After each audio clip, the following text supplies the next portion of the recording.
If any of you have been watching that show on TV, Married at First Sight, you'll know that, the reason some of those relationships work out is quite random. But the reason most don't is it's too much too soon. Marrying someone at the same time as you lay eyes on them is very unnatural.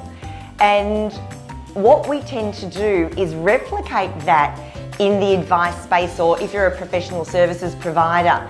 It's almost like the first time you meet with your client, you're almost asking to marry them or asking them to commit to marriage, yet we haven't even gone through that get to know you phase.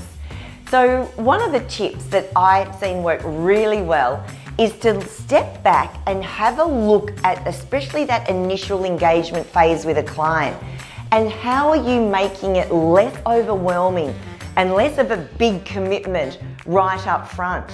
How are you helping me get to know you a little better?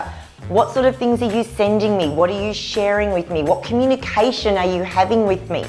Now, this could be before I've even made that first appointment, or maybe I've made that first appointment, and what are you providing in between when I've made the booking and when I actually come in to see you, that's going to make, when we do get together, it not feel like a big, oh my goodness, I've got to commit to marriage and we've only just met.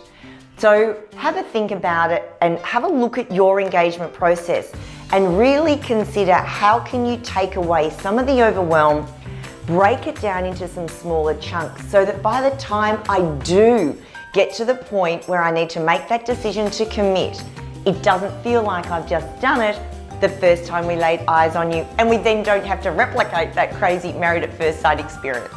So whatever you do with that, make it count.